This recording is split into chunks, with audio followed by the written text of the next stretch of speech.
E se eu te dissesse que um homem vestido de mendigo invadiu um casamento de milhões e em poucos minutos transformou a festa mais luxuosa do ano em algo que ninguém jamais esqueceria? O que aconteceu naquela noite chocou todos os presentes e mudou vidas para sempre. Mas antes de começar essa história incrível, me conta, de que cidade você está assistindo agora? Deixa aqui nos comentários. E se você gosta de histórias que tocam o coração e fazem você refletir sobre a vida, se inscreve no canal e ativa o sininho para não perder nenhuma história emocionante como essa. Agora sim, vamos começar. O salão de eventos do Grand Hotel estava impecável naquela noite de sábado. Lustres de cristal banhavam o ambiente com uma luz dourada e suave, enquanto arranjos florais perfumados decoravam cada mesa com requinte. Era a festa de casamento de Marcela e Eduardo, dois jovens bem-sucedidos da alta sociedade paulistana. 300 convidados, todos vestidos com suas melhores roupas de gala, circulavam pelo salão em conversas animadas, segurando taças de champanhe francês e degustando canapés sofisticados preparados por um chefe renomado. A noiva, Marcela, usava um vestido de renda italiana que custará uma pequena fortuna.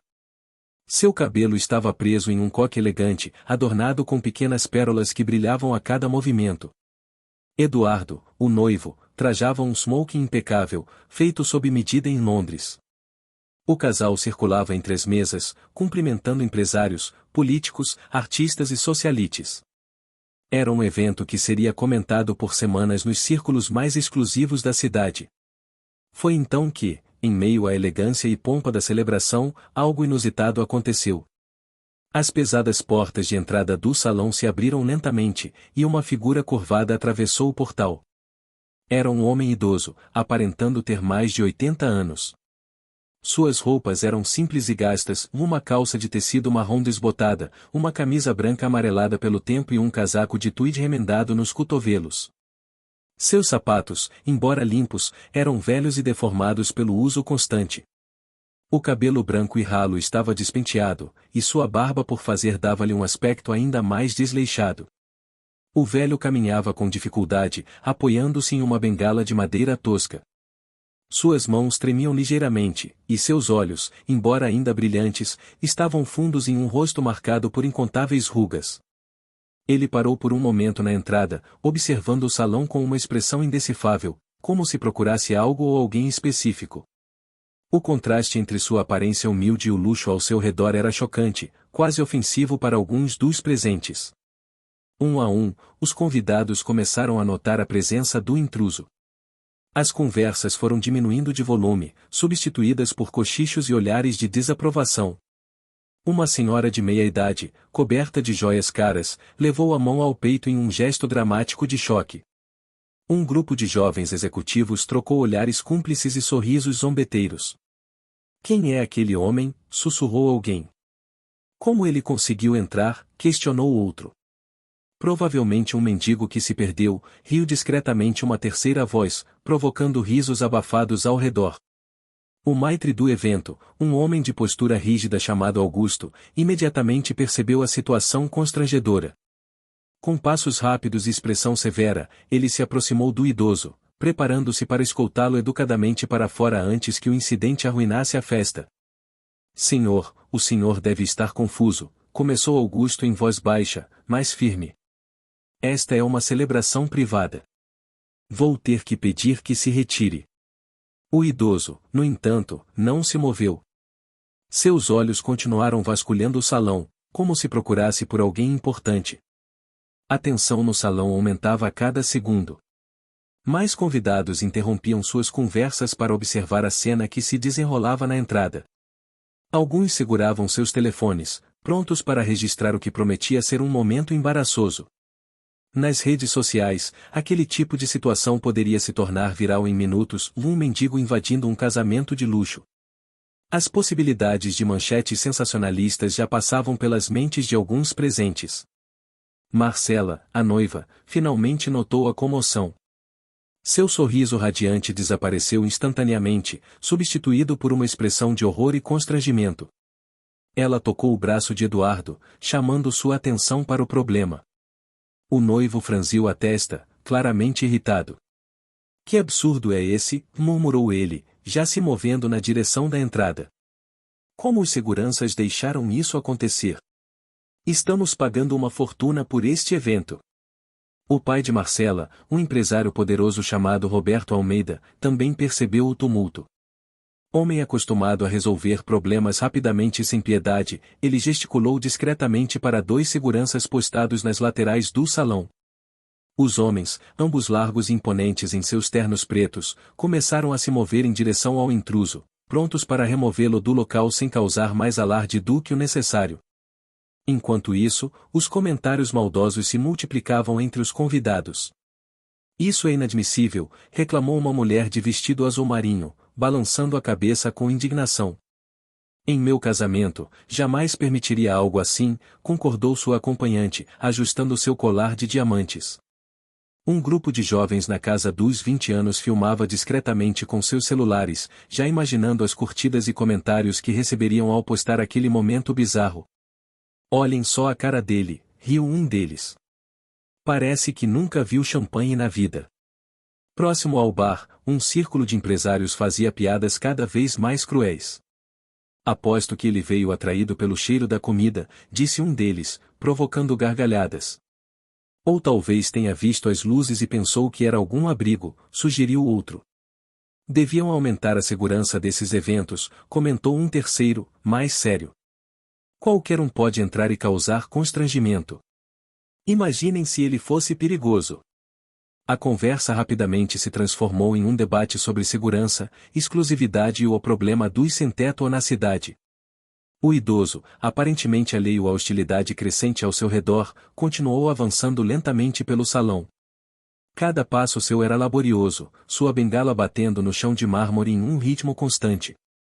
Toque, toque e toque. O som ecoava no ambiente agora mais silencioso, criando uma atmosfera quase cinematográfica. Todos os olhos estavam fixos nele.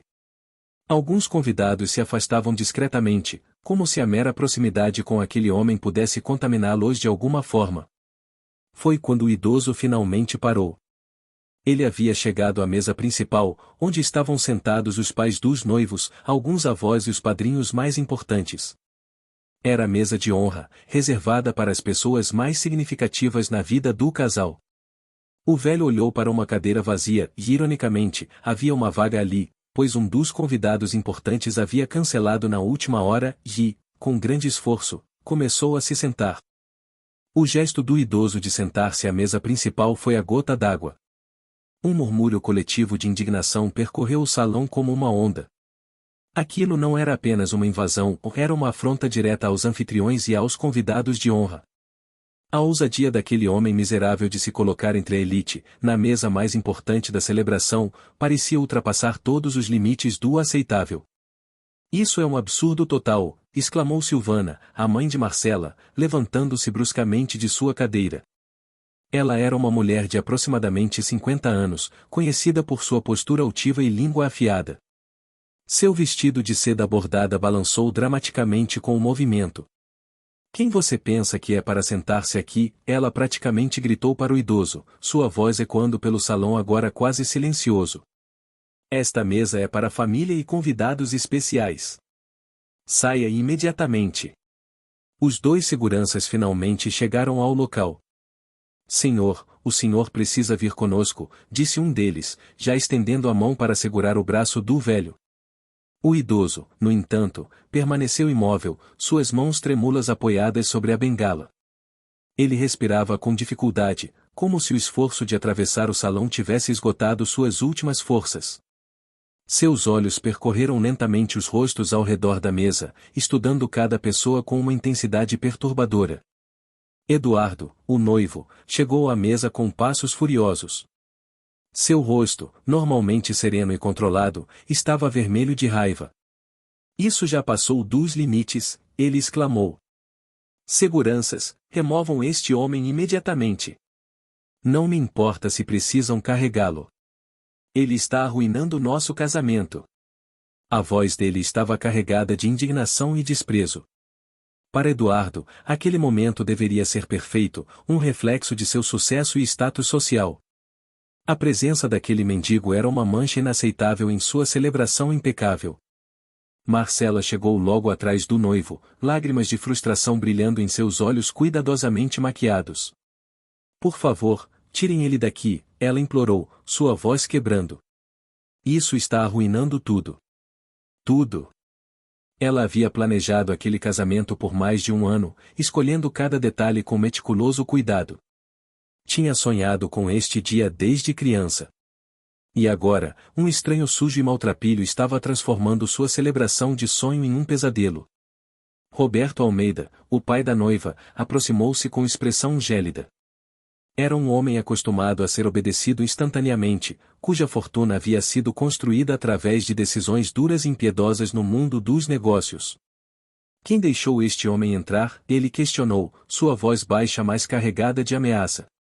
Alguém vai ser demitido por esta falha de segurança. Isso é inaceitável.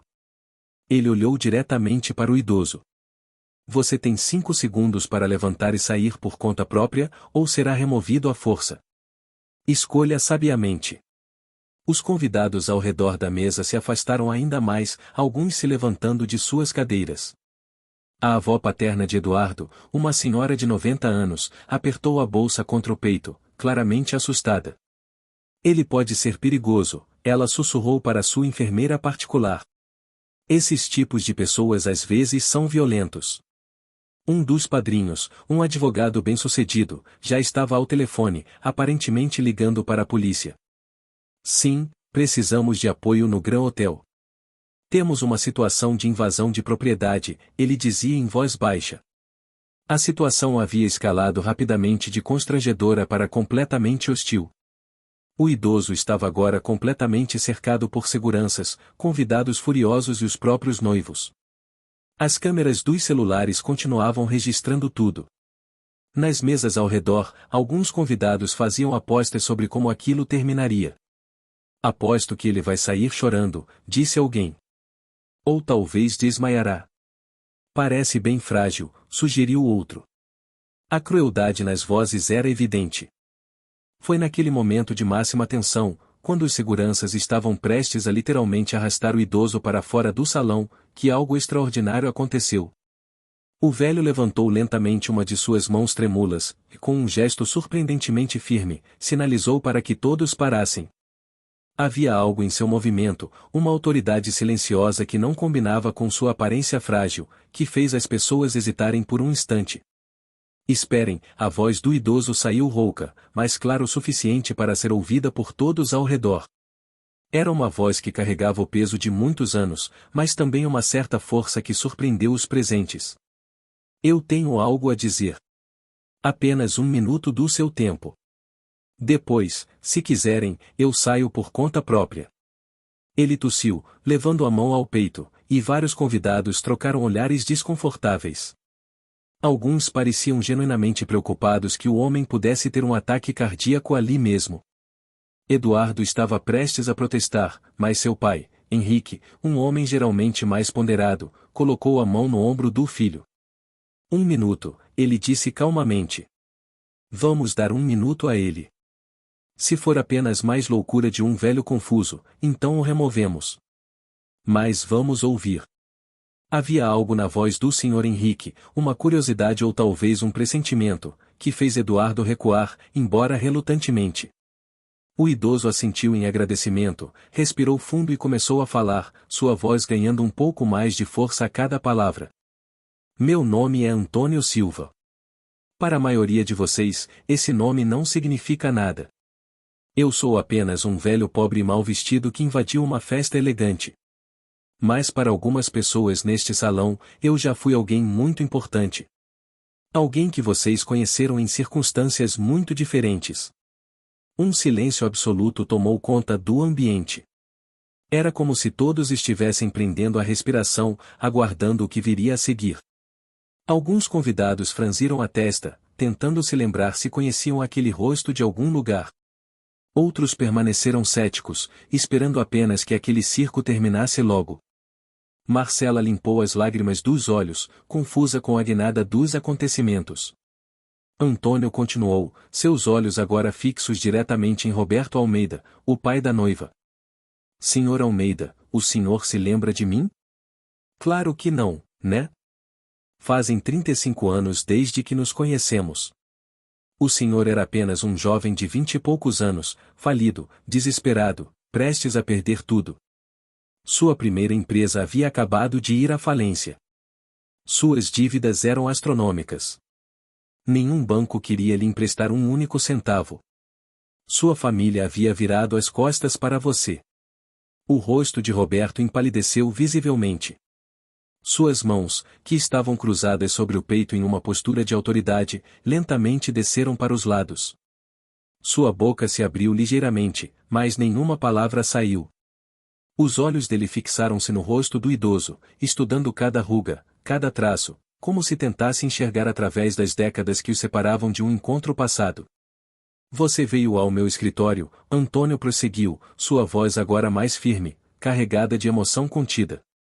Eu era um empresário bem-sucedido naquela época. Tinha uma construtora próspera, 3 dezenas de funcionários, vários projetos em andamento. Você veio até mim com um plano de negócios rabiscado em papel amassado, olhos desesperados e uma súplica. Você precisava de R$ 200.000. Uma fortuna na época. Você prometeu que mudaria sua vida, que nunca esqueceria a ajuda, que me pagaria de volta com juros generosos. As palavras de Antônio ecoavam pelo salão como trovões em uma noite silenciosa. Cada revelação era uma bomba que explodia a narrativa que todos ali conheciam sobre Roberto Almeida, o empresário self-made, o homem que havia construído um império do zero com trabalho duro e inteligência. A plateia estava completamente hipnotizada, incapaz de desviar os olhos do confronto que se desenrolava diante deles. Roberto permanecia paralisado, seu rosto agora cinzento. Suas mãos começaram a tremer ligeiramente. Silvana, sua esposa, olhou para ele com uma expressão de choque e confusão. Roberto, ela murmurou, mas ele não respondeu, seus olhos ainda fixos no idoso. Marcela, a noiva, segurou o braço do pai. Pai, o que ele está dizendo? Isso é verdade? Antônio deu um leve sorriso amargo. Eu dei a você esse dinheiro, Roberto. Não porque achei que era um bom investimento. Todos os números mostravam que você provavelmente perderia tudo novamente. Eu dei porque vi em seus olhos algo que reconheci em mim mesmo quando jovem, em desespero, determinação e uma última centelha de esperança. Eu disse a você, e não precisa me pagar de volta se não conseguir. Apenas prometa que, se tiver sucesso, ajudará outras pessoas da mesma forma que estou ajudando você agora. Um murmúrio percorreu o salão. Convidados trocavam olhares incrédulos. Alguns começaram a sussurrar entre si. Será que isso é verdade? Por que ele nunca mencionou isso antes? Quem é esse homem afinal? A narrativa estava se transformando rapidamente de uma invasão constrangedora para algo muito mais complexo e perturbador. Você pegou o dinheiro, Antônio continuou, sua voz agora carregada de uma tristeza profunda. E você fez exatamente o que prometeu que faria. Construiu uma nova empresa. Investiu sabiamente. Trabalhou dia e noite. Em 5 anos, você havia multiplicado aquele investimento inicial centenas de vezes. Em 10 anos, você era um dos empresários mais bem-sucedidos de São Paulo. Em 20 anos, você estava na lista dos homens mais ricos do Brasil. Antônio fez uma pausa, seus olhos marejando. Mas você esqueceu a segunda parte da promessa. Você nunca me procurou novamente. Nunca devolveu o dinheiro, embora pudesse facilmente fazê-lo. E mais importante, você nunca ajudou ninguém da forma como fui ajudado. Pelo contrário, construiu sua reputação sendo implacável, esmagando pequenos empresários, demitindo centenas sem remorso, fechando fábricas para aumentar suas margens de lucro. Roberto finalmente encontrou sua voz, embora ela saísse como um sussurro rouco. Antônio? Antônio Silva. Mas, e eu pensei, e disseram que você havia morrido? Desaparecido? Não, Roberto.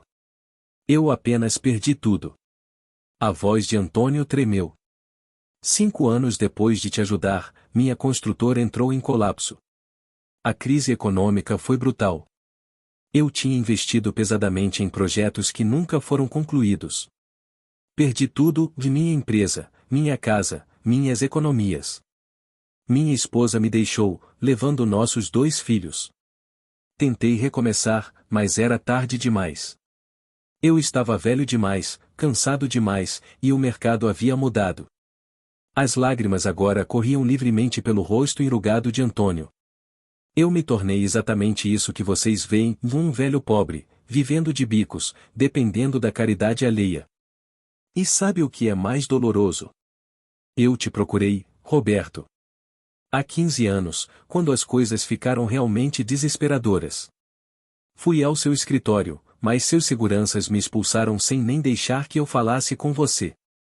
Tentei ligar, mas suas secretárias sempre diziam que você estava ocupado, que ligaria de volta. Você nunca ligou. Eu não sabia. Roberto finalmente explodiu, sua voz alta e defensiva. Ninguém me disse que você havia tentado entrar em contato. Se eu soubesse que você precisava de ajuda, eu... Ele parou, percebendo como suas palavras soavam fracas e vazias diante de tudo que acabará de ouvir. O silêncio que se seguiu foi ensurdecedor. 300 pessoas permaneciam completamente imóveis, processando o que acabavam de testemunhar. A narrativa havia mudado completamente. O intruso não era mais um mendigo qualquer invadindo uma festa. Era um fantasma do passado, um credor não apenas de dinheiro, mas de gratidão, reconhecimento e lealdade moral. E o homem que todos admiravam como um exemplo de sucesso estava sendo exposto como alguém que havia esquecido suas origens e suas promessas. Marcela, a noiva, soltou o braço do pai e deu alguns passos para trás, sua expressão uma mistura de choque e decepção. Pai, e isso é verdade? Você nunca me contou nada disso. Você sempre disse que construiu tudo sozinho, que nunca precisou de ajuda de ninguém. Sua voz estava carregada de mágoa. Toda a imagem que ela tinha do pai, o homem que ela idolatrava como um herói invencível, estava se estilhaçando diante de seus olhos. Silvana, a mãe de Marcela, parecia perdida. Ela olhou para o marido, depois para o idoso, depois novamente para o marido. Roberto, por que você nunca mencionou isso? Por que nunca me disse que alguém te ajudou no início? Havia acusação em sua voz, mas também confusão genuína. Quantos outros segredos seu marido guardava? Eduardo, o noivo, permaneceu em silêncio, mas sua mente estava claramente trabalhando rapidamente. Como advogado corporativo, ele estava acostumado a avaliar situações complexas rapidamente. Aquilo poderia se tornar um escândalo público. As redes sociais já estavam transmitindo tudo. Amanhã, os jornais estariam cheios de manchetes sobre Roberto Almeida e sua ingratidão. A reputação de seu futuro sogro, e por extensão, a dele próprio, estava em jogo. Entre os convidados, as reações variavam. Alguns pareciam genuinamente chocados e comovidos pela história de Antônio. Outros permaneciam céticos, questionando se tudo aquilo não era algum tipo de golpe elaborado. Mas a maioria estava simplesmente fascinada pelo drama que se desenrolava, pela queda de um titã, pela humanização dolorosa de um homem que sempre parecerá invencível. Um dos padrinhos, um empresário mais velho e amigo de longa data de Roberto, deu um passo à frente. Roberto, é isso verdade? Você realmente recebeu ajuda financeira no início e nunca contou para ninguém? Sua voz não era acusatória, mas certamente exigia uma resposta. Se isso fosse verdade, mudava fundamentalmente como muitos no mundo dos negócios viam Roberto Almeida. Roberto passou a mão pelo rosto, parecendo subitamente muito mais velho e cansado. Ele olhou ao redor do salão, vendo todos aqueles rostos expectantes, julgando-o, esperando uma explicação. Finalmente, seus olhos voltaram para Antônio, e algo nele pareceu quebrar. Seus ombros caíram. Sua postura autoritária desmoronou. É verdade, ele finalmente admitiu, sua voz mal acima de um sussurro. Tudo o que ele disse é verdade. Eu estava falido. Desesperado. Antônio me deu R$ 200.000 quando ninguém mais acreditava em mim. E ele não pediu garantias, não exigiu um contrato rígido. Ele apenas confiou em mim. Roberto fez uma pausa, lutando visivelmente com suas emoções. E eu esqueci. Ou talvez eu tenha escolhido esquecer. Era mais fácil acreditar que eu havia conquistado tudo sozinho. Era uma história melhor, mais impressionante. Antônio balançou a cabeça lentamente. Eu não vim aqui para humilhá-lo, Roberto. Ou para arruinar o casamento de sua filha. Eu vim porque estou morrendo. A revelação caiu como uma bomba. Os médicos me deram no máximo 6 meses. Câncer terminal, múltiplos órgãos. E eu percebi que não poderia morrer sem tentar uma última vez. Sem olhar nos seus olhos e perguntar por quê. Por que você esqueceu? Por que, quando você tinha tudo, você não pôde ajudar o homem que te ajudou quando você não tinha nada?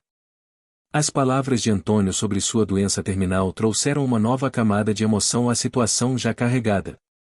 Várias pessoas no salão começaram a chorar abertamente.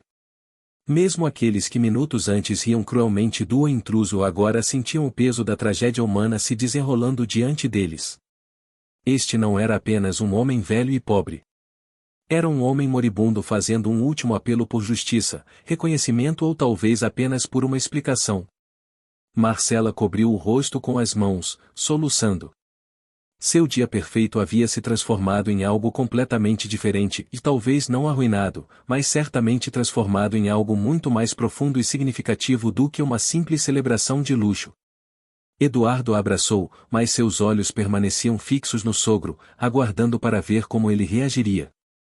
Roberto Almeida, o homem que havia comandado salas de reunião com autoridade absoluta, que havia negociado acordos de milhões sem pestanejar, que havia demitido centenas sem remorso visível, estava completamente destruído. Lágrimas corriam por seu rosto, algo que muitos presentes jamais imaginaram que viriam. Ele começou a caminhar lentamente em direção a Antônio, seus passos hesitantes. Antônio, e eu não tenho desculpas, Roberto começou, sua voz quebrada. Você está certo. Sobretudo. Eu esqueci. Não intencionalmente no início, mas com o tempo, eu reconstruí minha história sem você nela. Era mais fácil ser o self-made man do que o homem que precisou de caridade. E quando você tentou me procurar, eu provavelmente dei ordens para que não fossem incomodados ou pessoas pedindo esmolas. Eu não sabia que era você, mas isso não importa, importa? Porque eu deveria ter me certificado. Deveria ter me lembrado. Ele parou diante de Antônio, olhando para o homem que havia sido seu salvador 3 décadas atrás. Você me deu muito mais do que dinheiro. Você me deu esperança quando eu não tinha nenhuma. Você me deu dignidade quando todos me viam como um fracasso. E você pediu apenas uma coisa em troca, que eu passasse isso adiante. E eu falhei. Completamente. Antônio olhou para Roberto por um longo momento. Havia tantas emoções conflitantes em seus olhos cansados, raiva, tristeza, decepção, mas também algo que poderia ser compaixão ou talvez apenas exaustão. Eu precisava ouvir isso, ele disse finalmente. Eu precisava saber que você se lembrava, que aquilo significou algo. Porque quando você perde tudo, quando você não tem mais nada, você começa a questionar se sua vida teve algum significado. Se as coisas boas que você fez importaram para alguém. Roberto caiu de joelhos diante do idoso, um gesto que chocou absolutamente todos no salão. O poderoso Roberto Almeida, ajoelhado diante de um mendigo. Por favor, ele implorou. Me dê uma chance de consertar isso.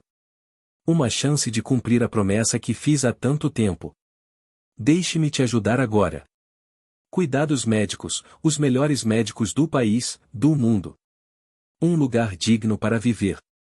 Qualquer coisa que você precise. É tarde demais para a medicina, Antônio respondeu tristemente. Os médicos foram claros. Mas. Ele hesitou, como se estivesse ponderando algo importante.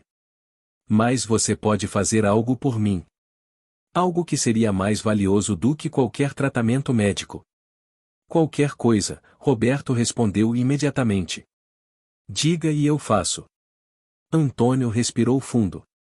Lembra da promessa? De ajudar outros como você foi ajudado? Faça isso. Crie um fundo, uma fundação, algo que ajude empresários falidos a recomeçar. Não apenas com dinheiro, mas com mentoria, com esperança. E não espere agradecimento ou reconhecimento. Faça porque é o certo. Faça porque você sabe o que é estar no fundo do poço. Eu farei, Roberto prometeu, sua voz firme apesar das lágrimas. Eu juro que farei. E vou nomeá-la em sua honra. A Fundação Antônio Silva. E eu pessoalmente garantirei que ela ajude centenas, milhares de pessoas. Antônio assentiu, um pequeno sorriso tocando seus lábios pela primeira vez naquela noite. Isso seria significativo. Ele fez uma pausa. E Roberto? Ensine sua filha. Ensine-a sobre de onde você realmente veio. Sobre as pessoas que te ajudaram. Não deixe que ela cresça pensando que tudo é conquistado sozinho. O sucesso é sempre construído sobre os ombros de outros. O que aconteceu a seguir naquele salão de festas foi nada menos que extraordinário. Roberto, ainda ajoelhado, abraçou Antônio, e os dois homens, um rico e poderoso, outro pobre e moribundo, e choraram juntos, 3 décadas de mágoa, arrependimento e emoções não resolvidas finalmente encontrando liberação. Os convidados assistiam em silêncio respeitoso, muitos enxugando suas próprias lágrimas. Marcela se aproximou hesitantemente, ajoelhando-se ao lado do pai. Ela olhou para Antônio com novos olhos. Senhor Silva, ela disse suavemente, sinto muito por como reagimos quando o senhor chegou. Nós julgamos o senhor pela aparência, pela roupa. Não víamos o homem, a pessoa, a história. Isso foi cruel e errado. Vocês reagiram como a maioria das pessoas reagiria, Antônio respondeu gentilmente. Vivemos em um mundo onde aparências significam muito. Mas esta noite, talvez todos nós aprendemos algo importante. Ele olhou ao redor do salão. Talvez todos tenham aprendido a olhar além da superfície. Eduardo, o noivo, também se aproximou. Como advogado, ele estava acostumado a ver as pessoas como clientes, adversários ou contatos úteis. Mas algo no testemunho daquela noite o tocará profundamente. Senhor Silva, ele disse, gostaria que o senhor ficasse como nosso convidado de honra. Se sua saúde permitir, claro. Esta celebração precisa incluir você. Afinal, sem o senhor, nada disso, e a família, a riqueza, este casamento, teria acontecido. Antônio pareceu surpreso, mas então sorriu fracamente. Não sei se sou o convidado mais apropriado para uma festa elegante. O senhor é exatamente o convidado que precisamos, Marcela insistiu, sua voz firme. Por favor, fique. Jante conosco. Celebre conosco. Esta noite se tornou sobre muito mais do que apenas um casamento. Tornou-se sobre gratidão, sobre segundas chances, sobre fazer o que é certo. E assim, de forma completamente inesperada, Antônio Silva permaneceu. Roberto ordenou que sua equipe trouxesse uma das melhores cadeiras para Antônio, que lhe fornecessem um prato com as melhores comidas, a melhor bebida. Mas mais do que isso, Roberto sentou-se ao lado de Antônio e, pela primeira vez em décadas, os dois homens conversaram. Conversaram sobre os velhos tempos, sobre o que havia acontecido nas 3 décadas desde seu último encontro, sobre arrependimentos e esperanças. À medida que a noite progredia, algo notável aconteceu. Vários convidados, movidos pela história que haviam testemunhado, começaram a se aproximar de Antônio. Queriam ouvi-lo, conhecê-lo, entender sua jornada. O homem que horas antes era visto como um intruso indesejado tornou-se o centro de atenção mais genuína da festa. Suas histórias de vida, suas dificuldades, sua sabedoria adquirida através do sofrimento, tocaram profundamente muitas pessoas naquele salão. Um dos empresários presentes, tocado pela história, aproximou-se de Roberto. Quando você criar essa fundação, ele disse, conte comigo para contribuir. Tanto financeiramente quanto com meu tempo. Acho que muitos de nós aqui se beneficiaram da ajuda de outros em algum momento. É hora de retribuir. Outros convidados se juntaram, oferecendo apoio. O que começou como o pior momento da noite de Roberto transformou-se em algo inesperadamente positivo. A Fundação Antônio Silva, que momentos antes era apenas uma promessa desesperada, estava ganhando vida real, com compromissos reais de pessoas reais. Marcela fez um brinde, sua voz ecoando pelo salão. Esta noite, Eduardo e eu celebramos nosso casamento. Mas também celebramos algo mais profundo, a bondade, a gratidão e a coragem de reconhecer nossos erros e fazer melhor. Senhor Antônio Silva, o Senhor nos deu um presente esta noite.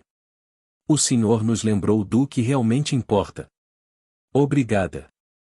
O salão explodiu em aplausos.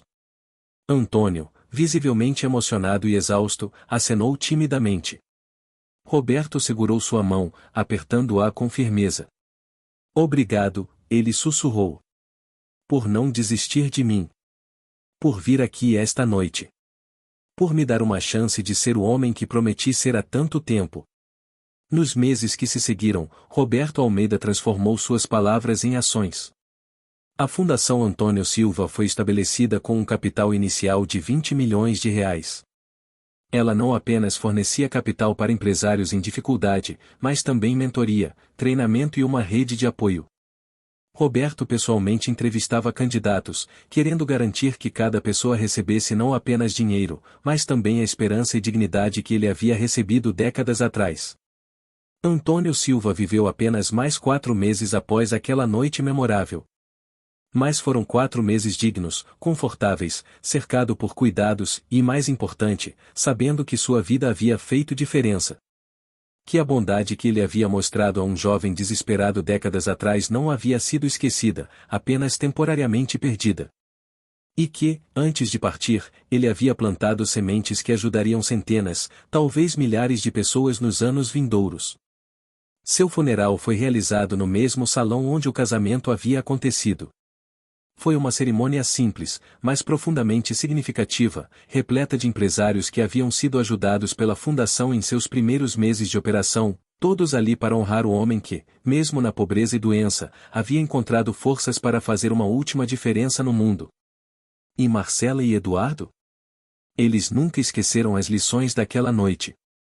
Tornaram-se defensores ativos da Fundação, lembrando sempre seus próprios filhos, quando nasceram, sobre o velho que invadiu seu casamento e transformou não apenas aquela noite, mas as vidas de inúmeras pessoas.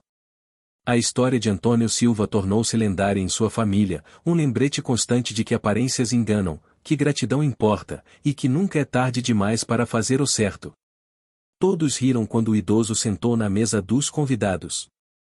Mas minutos depois, ele revelou quem era de verdade e não apenas o homem que salvou Roberto Almeida, mas o homem que salvou a alma dele. E no processo, mudou centenas de vidas para sempre.